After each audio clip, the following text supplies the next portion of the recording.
हरियाणा के मुख्यमंत्री नायब सिंह सैनी की अब बात करते हैं। दरअसल वो पश्चिम बंगाल के दौरे पर हैं, चुनाव प्रचार में लगे हुए हैं। अभी फिलहाल जनसभा को संबोधित कर रहे हैं। क्या कार्यक्रम है, आइए उन्हीं की जुबानी सुन लेते हैं। मातंगनी हाजरा की ये भूमि है। मैं उन माताओं को भी प्रणाम करता हूं जिन्होंने आजादी के आंदोलन में ऐसे महान सूरवीर दिए हैं। मैं इस बंगाल की पवित्र भूमि को प्रणाम करता हूं। आज मेरे लिए गर्व की बात है कि आज परिवर्तन इस यात्रा में हमारे बीच में जिला सभापति नवेंदु नस्कर जी, प्रदेश युवा मोर्चा के हमारे सभापति डॉक्टर इंद्रनील खान जी, हमारे राज्य के नेता सजल घोष जी, हमारे राष्ट्रीय काउंसिल के माननीय सदस्य श्री सांवर दनानिया जी, अनूप घोष जी, श्रीमती अर्पिता हल्लर जी और उपस्थित हमारी सभी माताएं बहनें और दूर दराज तक जहां तक भी आवाज आ रही है, सभी हमारे युवा साथी बहनें, आप सबको मैं दोनों हाथ जोड़ करके प्रणाम करता हूं, आप सबको नमन करता हूं। आज मेरे लिए परम सौभाग्य की बात है कि हरियाणा की उस पवित्र भूमि से आज बंगाल के सभी महानुभाव के बीच में आने का मुझे मौका मिला है। जिस भूमि से भगवान श्री कृष्ण ने सर्व मानव जाति के लिए गीता का संदेश दिया, कर्म का संदेश दिया। आज मुझे बंगाल की इस ऐतिहासिक भूमि पर आने का मौका मिला है। ये कुल्फी की इस पवित्र धरती पर आप सभी माताओं, बहनों, नौजवान साथियों और किसानों को और हमारे मछली पालन किसान, मैं आप सबको सादर प्रणाम करता हूं। आप उस धरा के निवासी हैं जो भारतीय इतिहास, संस्कृति और संघर्ष की ये धरती रही है। ये वही क्षेत्र है जहां से बंगाल की समृद्ध सांस्कृतिक विरासत और देशभक्ति की भावना पूरे देश में फैलती है। साथियों, कहा भी है, बांग्लार माटी बांग्लार मानुष, बंगाल मेरी, बंगाल की मिट्टी और बंगाल के लोग हमारे गर्व हैं। ये बात ये कही गई है। साथियों, मैं बंगाल की इस पुण्य भूमि को नमन करता हूं और यह वही बंगाल है जिसने भारत की आजादी को एक नई दिशा देने का काम यहां के रणबांकुरों ने किया है, जिसने देश को स्वामी विवेकानंद जी और नेताजी सुभाष चंद्र बोस, बंकिम चंद्र चट्टोपाध्याय जी, डॉक्टर श्यामा प्रसाद मुखर्जी जैसे देशभक्त इस पवित्र भूमि ने दिए हैं। ऐसे महान राष्ट्रभक्त इस पवित्र भूमि ने दिए हैं। साथियों, इस धरती ने देश को वंदे मातरम का मंत्र दिया है और इस भूमि ने राष्ट्रवाद की वो ज्योति जलाई है जो आज भी करोड़ों भारतीयों के दिलों में वो जग रही है।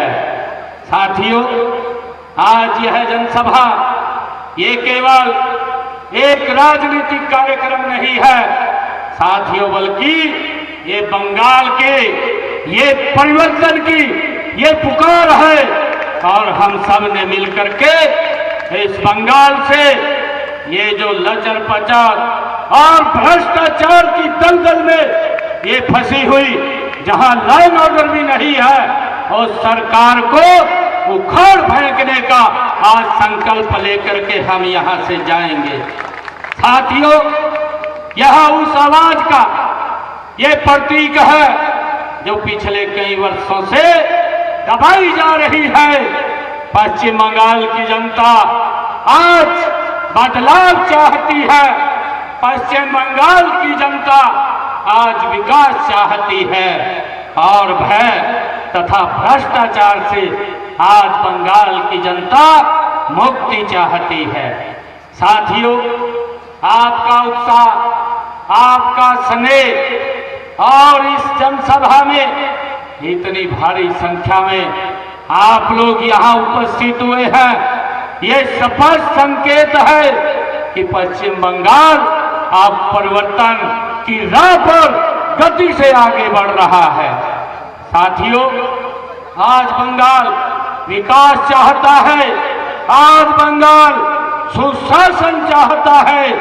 साथियों, आज कुल्पी की जनता भी यही कह रही है कि हमरा पोरी वोट तो ने चाहिए, यन चाहिए। आज बंगाल की जनता यानी बदलाव चाहिए और हमें विकास चाहिए, ये बंगाल की जनता आज बोल रही है।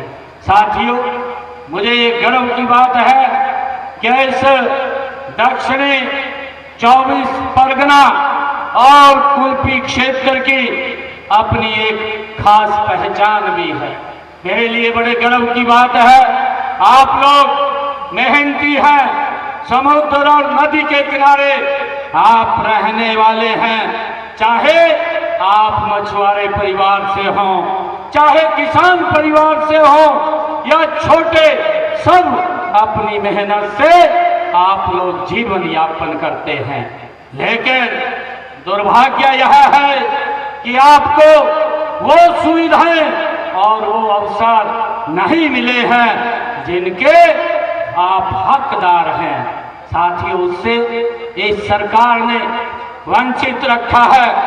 आज भी आप हर साल जहां इस क्षेत्र के अंदर चक्रवात और प्राकृतिक आपदाओं को निरंतर आप झेलते हैं, इन आपदाओं के बाद राहत और पुनर्वास के नाम पर जो ये सरकार, ये ममता की सरकार जो भ्रष्टाचार करती है, वह किसी से छिपा हुआ नहीं है। साथियों, जिन गरीब लोगों के घर टूट गए, जिनकी नावें इस चक्रवात में बह गई, जिनकी खेती बर्बाद हो गई, उनके हिस्से का पैसा भी इस ममता सरकार ने भ्रष्टाचार की भेंट चढ़ा दिया। साथियों, दिल रोता है कि यह गरीबों के साथ कितना बड़ा अन्याय ये ममता की सरकार कर रही है। साथियों, आज यहाँ के किसान अपनी उपज का उचित मूल्य पाने के लिए संघर्ष करते हैं। मछुआरे भाइयों को आधुनिक सुविधाएं और बाजार नहीं मिल पा रहे हैं। युवा बेरोजगारी से परेशान हैं और उन्हें रोजी रोटी के लिए हमारे भाई बोल रहे थे कि बाहर ना जाना पड़े, उनको यहीं पर रह करके रोजगार मिले ताकि वो अपने माता पिता के साथ यहीं पर रह करके वो अच्छा जीवन व्यतीत कर सके। अब ये स्थिति हमें मिलकर के बदलनी है, ये संकल्प हम सब ने लेना है।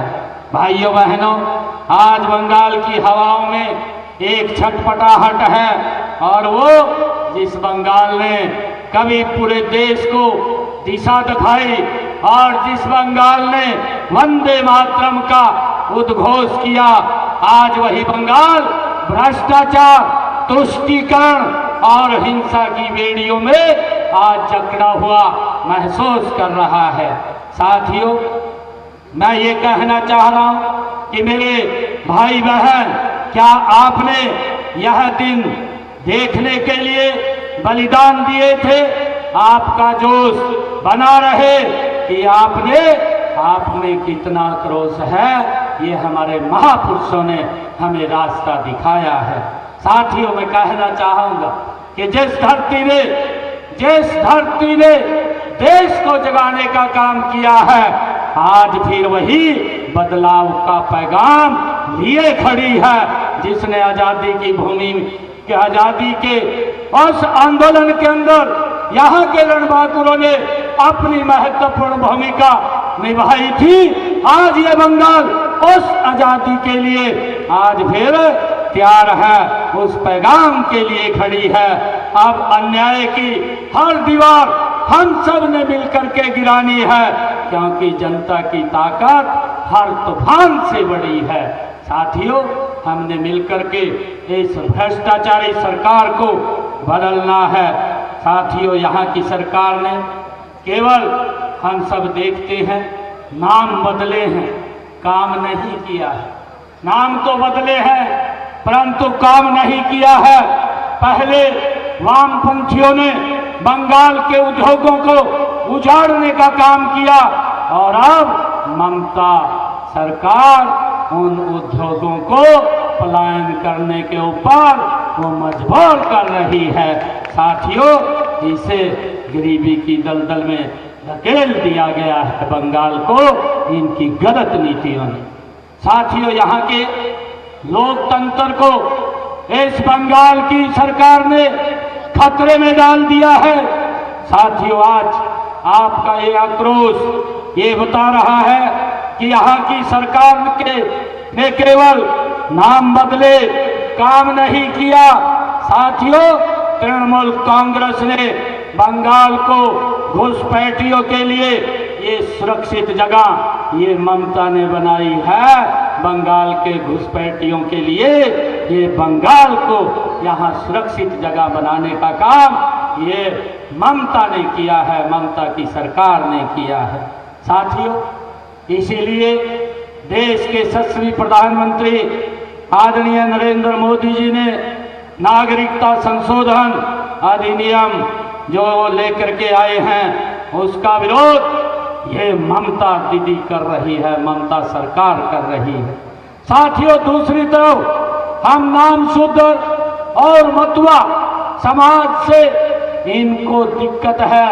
यही नहीं, रामनवमी के जुलूस भी इन्हें परेशान करते हैं।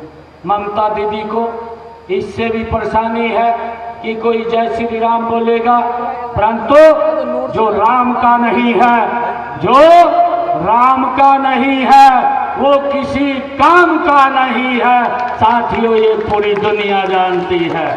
और ममता दीदी ये अपना बोरिया बिस्तरा आप पैक कर लीजिए। अब बंगाल की जनता आज बंगाल को आगे मोदी जी के नेतृत्व में आगे बढ़ाने का मन बना चुकी है। साथियों, आदरणीय नरेंद्र मोदी जी ने केंद्र की जो जन कल्याण योजनाएं ये बंगाल के लोगों के लिए वो लेकर के आई हैं, इस तृणमूल कांग्रेस ने वो आप लोगों तक वो पहुंचने नहीं देती है, उसको रास्ते में ही रोक लेती है। वो दीवार बन करके उन योजनाओं के बीच में खड़ी हो जाती है ताकि उन योजनाओं का आप तक लाभ ना पहुंचे। चाहे आयुष्मान भारत योजना हो। साथियों, मैं आपको बताना चाहता हूं, मेरे हरियाणा के अंदर आयुष्मान योजना जब से देश के यशस्वी प्रधानमंत्री आदरणीय नरेंद्र मोदी जी ने लागू की है, हर व्यक्ति को 5 लाख रुपए का 1 साल के अंदर अधिकार है कि वो अपना इलाज किसी भी अच्छे हॉस्पिटल में करा सकता है। और मुझे खुशी है, हमारा हरियाणा एक छोटा राज्य है और छोटे राज्य के अंदर मेरे हरियाणा में जब से योजना लागू हुई है 27 लाख लोगों ने उस योजना के तहत अपना इलाज कराया है। हरियाणा सरकार और नरेंद्र मोदी सरकार ने 4,500 करोड़ रुपया उन लोगों के इलाज के लिए देने का काम किया है। और इस योजना से ये ममता सरकार ने मेरे बंगाल के लोगों को ये वंचित रखा है, उन तक ये योजना का लाभ नहीं पहुंच रहा है। साथियों, यहाँ की सरकार ने राजनीतिक द्वेष के कारण गरीबों के हक पर ताला लगा रखा है, गरीबों के हक पर ताला लगाया हुआ है। साथियों, अब समय आ गया है, मैं आप लोगों से ये कलुपी की सरदारी जनता से मैं कहना चाहूँगा कि अब समय आ गया है कि गुरुदेव रविंद्रनाथ टैगोर जी के सपनों का सोनार बांग्ला बनाया जाए और उसको लेकर के एकजुट होकर के हमने यहाँ भाजपा की इस परिवर्तन के संकल्प को लेकर के जो ये यात्रा निकल रही है, साथियों, यह केवल राजनीतिक कार्यक्रम नहीं है, बल्कि पश्चिम बंगाल के भविष्य को ये बदलने की ये यात्रा है और जिसके अंदर हम सब मिलकर के इसको आगे बढ़ाने का काम करेंगे। भाइयों बहनों, मैंने कहा है कि देश के यशस्वी प्रधानमंत्री नरेंद्र मोदी जी के नेतृत्व में पूरे देश में विकास की एक नई धारा बह रही है। देश ने पिछले एक दशक में परिवर्तन का वह दौर देखा है जिसकी कल्पना पहले कठिन लगती थी। साथियों, आज भारत विश्व मंच पर एक नई पहचान नरेंद्र मोदी जी के नेतृत्व में वो खड़ा कर चुका है। साथियों, आज भारत नरेंद्र मोदी जी के नेतृत्व में दुनिया की ये चौथी आर्थिक शक्ति बन करके खड़ा हो गया है। आज दुनिया के अंदर भारत की ये साख बड़ी है और करोड़ों गरीबों के जीवन में सकारात्मक बदलाव लाने का काम ये नरेंद्र मोदी जी ने किया है, जिससे बंगाल के लोग हमारे वंचित हैं। साथियों, यह सब संभव हुआ है, ये संभव इसलिए हुआ है क्योंकि देश के अंदर एक दूरदर्शी नेतृत्व नरेंद्र मोदी जी के नेतृत्व में काम कर रहा है और विकास को राजनीति का एक केंद्र बनाया हुआ है। साथियों, मैं विशेष रूप से आज नारी शक्ति को भी मैं नमन करता हूं, क्योंकि कल ही महिला दिवस था, अंतर्राष्ट्रीय महिला दिवस, और मुझे ये बहुत ही दुख हो रहा है कि यहाँ की सरकार ने जो स्वयं महिला है, ये ममता दीदी जो स्वयं यहाँ सरकार चला रही है, महिला दिवस के ऊपर हमारी देश की महामहिम राष्ट्रपति महोदय द्रौपदी मुर्मू जी का जिस प्रकार से इस बंगाल की उस भूमि के ऊपर इसने अपमानित किया है, बंगाल की जनता आने वाले चुनाव में ममता को सबक सिखाने का ये हमारी महिलाएं काम करेंगी। साथियों, किसी भी समाज की तरक्की तब तक नहीं हो सकती जब तक नारी सशक्त ना हो। ये आदरणीय प्रधानमंत्री जी इस बात को बोलते हैं। आदरणीय साथियों, देश के यशस्वी प्रधानमंत्री आदरणीय नरेंद्र मोदी जी ने महिलाओं को सशक्त करने के लिए लखपति दीदी योजना, ड्रोन दीदी योजना, ये महिलाओं को आत्मनिर्भर बनाने का ये बीड़ा आदरणीय नरेंद्र मोदी जी ने उठाया है। साथियों, मुझे खुशी है बताते हुए कि हमने हरियाणा के अंदर 1.5 लाख बहनों को लखपति दीदी बनाया है और अभी हमने आगे 3 लाख और लखपति दीदी बनाने का निर्णय मेरी सरकार ने लिया है। यह आदरणीय नरेंद्र मोदी जी के नेतृत्व में ये संभव है। महिलाओं को सशक्त और मजबूत करना ये किसी और के बस की बात नहीं है। आदरणीय साथियों, बीमा सखी योजना के माध्यम से बहनों को रोजगार देने का काम ये नरेंद्र मोदी और हमारी सरकार डबल इंजन की सरकार कर रही है। साथियों, मुझे खुशी है कि हरियाणा में हमने महिलाओं को सशक्त और आत्मनिर्भर बनाने के लिए लाडो लक्ष्मी योजना आदरणीय नरेंद्र मोदी जी के नेतृत्व में मैंने अभी ही 1 साल पहले हरियाणा में चुनाव थे और हमने वायदा किया था आदरणीय प्रधानमंत्री जी के नेतृत्व में कि हम बहनों को, महिलाओं को 2100 रुपया भेजने का काम ये हमारी सरकार करेगी और मुझे खुशी है हमने उसको लागू कर दिया है। 5 किस्तें हमने बहनों के खाते में पहुंचा करके 2100 रुपये महीने की और हमने लगभग 750 करोड़ रुपया 5 किस्तों के माध्यम से बहनों के खाते में पहुंचाने का काम ये नरेंद्र मोदी जी के नेतृत्व में किया है। साथियों, परंतु मैं ये कहना चाहता हूँ कि बंगाल में तो महिलाओं की क्या दशा है इसको पूरा देश जानता है। जहाँ की मुख्यमंत्री महिला हो, सबसे ज्यादा अत्याचार महिलाओं के ऊपर उसकी सरकार में होता है, महिलाएं सुरक्षित रही है। इसी से अनुमान लगाया जा सकता है कि यहाँ जो देश की महामहिम राष्ट्रपति श्रीमती द्रौपदी मुर्मू जी का जो सम्मान तक नहीं किया गया, इस बात से भाइयों अंदाजा लगाया जा सकता है।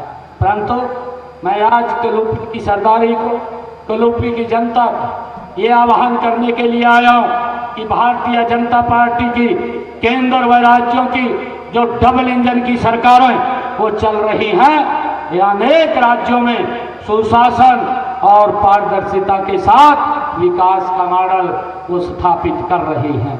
साथियों, हरियाणा में भी हमारी डबल इंजन की सरकार ने साबित किया है कि जब सरकार ईमानदारी से काम करती है, जब नीयत साफ होती है और नीति जनहित की होती है तो परिणाम भी सकारात्मक आते हैं। हमने हरियाणा की व्यवस्था को पारदर्शी बनाया है, युवाओं को बिना भेदभाव के अवसर दिए हैं, किसानों के हित को, रक्षा और विकास को गांव-गांव तक पहुंचाने का काम हमारी नरेंद्र मोदी जी के नेतृत्व में डबल इंजन सरकार काम कर रही है। साथियों, मुझे कहते हुए यहाँ की सरकार ने तो उद्योगों को यहाँ से पलायन करने पर मजबूर कर दिया, परंतु युवाओं को रोजगार नहीं है। हमारा युवा बाहर रोजगार के लिए बाहर जा करके देखता है, परंतु यहाँ पर रोजगार नहीं है। मैं आपको एक विश्वास दिलाता हूँ कि आप एकजुट होकर के आप नरेंद्र मोदी जी के नेतृत्व में यहाँ पर कमल का फूल खिलाइए और जब सरकार बनेगी, जो उद्योग पलायन करके बंगाल से गए हैं वो सारे के सारे उद्योग वो बंगाल की धरती पर पुनः स्थापित हो जाएंगे और यहाँ के युवाओं को यहीं पर रोजगार मिलेगा, उन्हें बाहर नहीं जाना पड़ेगा। साथियों, यही हमारे सुशासन का मॉडल है और जिसने देश के हर राज्य में इसको लागू किया जा सकता है।